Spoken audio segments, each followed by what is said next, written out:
सर्व मंगल मांगल्ये शिवे सर्वार्थ साधिके शरण्ये त्र्यंबके गौरी नारायणी नमस्ते। समस्त मित्रों को, देशवासियों को विनोद दुबे का प्यार भरा नमस्कार।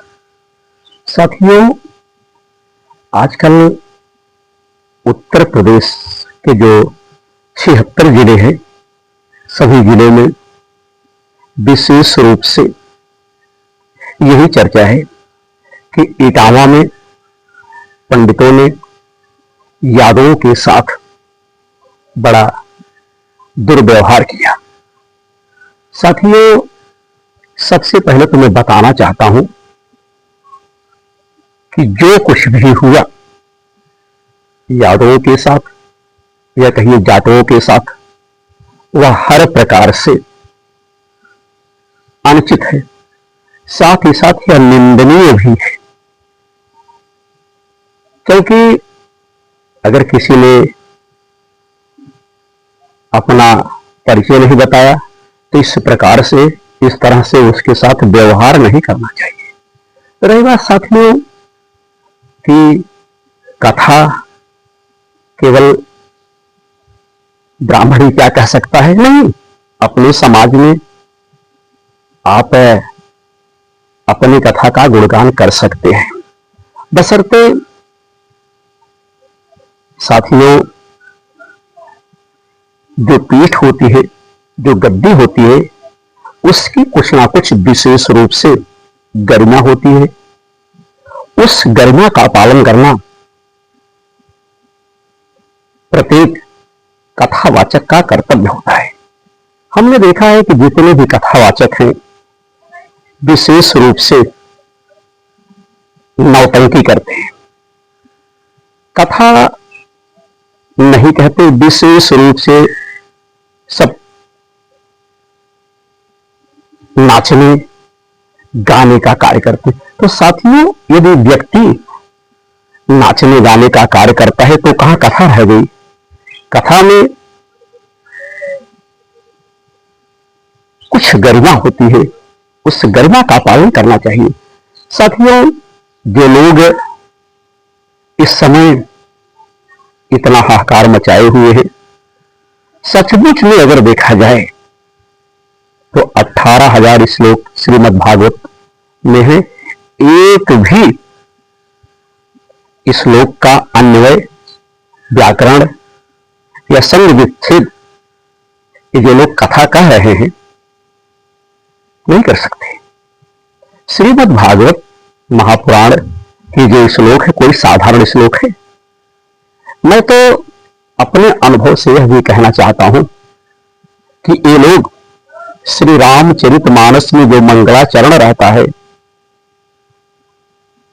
उसका भी शुद्ध रूप से पाठ नहीं कर सकते। केवल ये लोग पहुंच करके उदंडता का परिचय दे रहे हैं। व्यासपीठ की गरिमा को ये लोग समाप्त कर रहे हैं।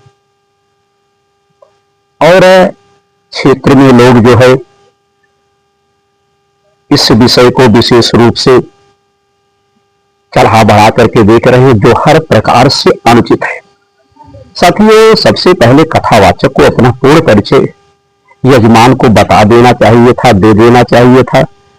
इसके बाद भोजन प्रसाद आप करने के लिए जा रहे, सुनने में आ रहा है तो बुरी दृष्टियों का प्रयोग कर रहे हैं, बुरे आचरण का प्रयोग कर रहे हैं, तो कथावाचक संत महात्मा अगर यह सब निंदनीय कार्य करेंगे तो कहां कथावाचक रह पाएंगे।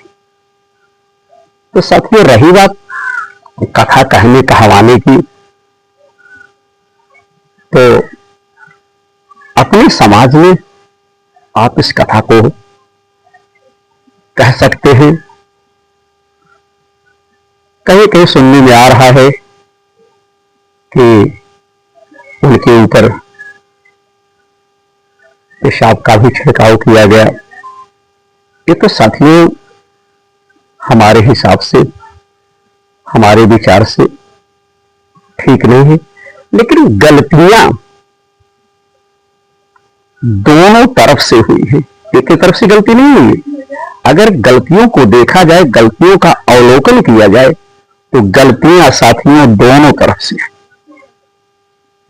अब उन गलतियों में तमाम बुराइयां, तमाम कमियां, तमाम गलतियां निकल रही है, जो किसी भी हालत में ठीक नहीं है। वाद विवाद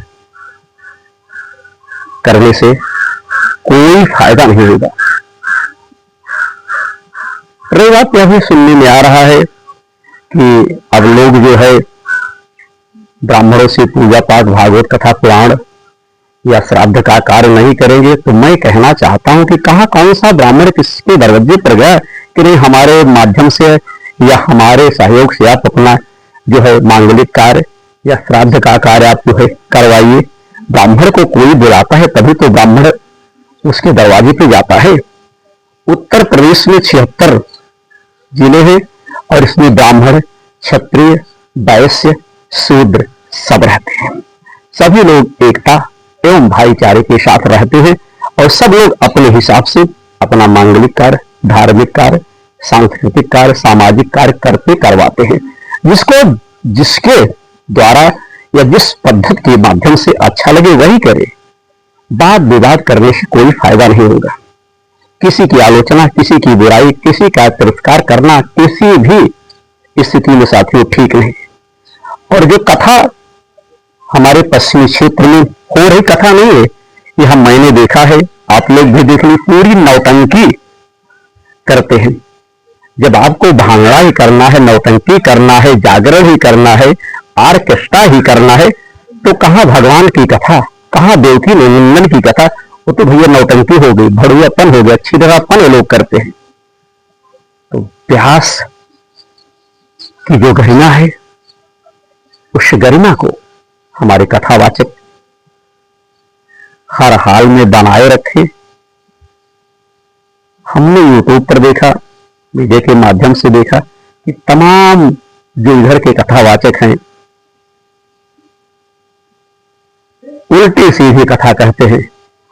कथा का पूरा पोस्टमार्टम कर देते हैं।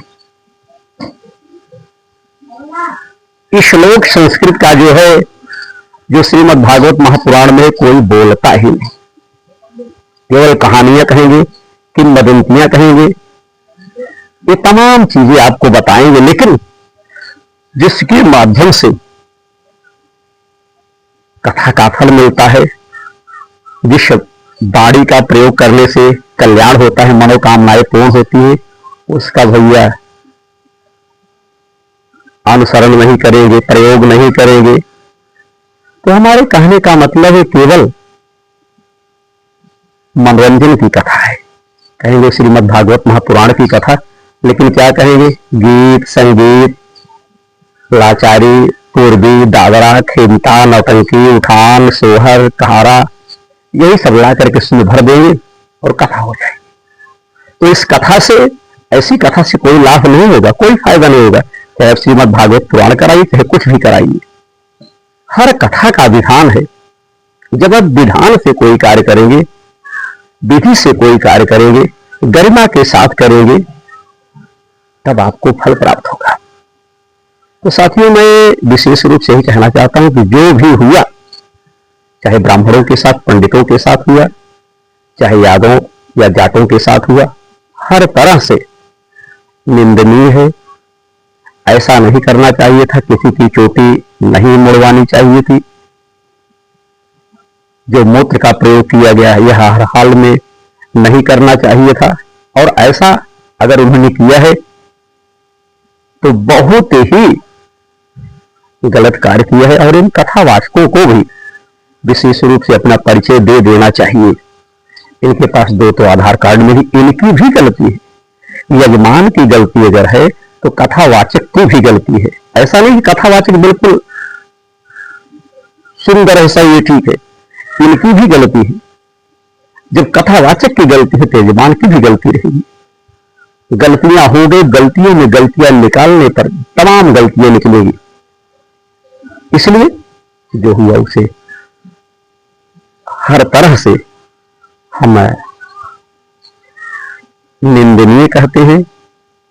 और आशा करता हूं कि इस पर पटाक्षेप अब हो जाना चाहिए। लेकिन सुनने में आ रहा कि कन्नौज में भी कुछ वाद विवाद इसी पद्धति के माध्यम से, इसी विचार के माध्यम से, इसी अफवाह के माध्यम से कुछ वहां भी तनाव जो है शुरू हुआ है।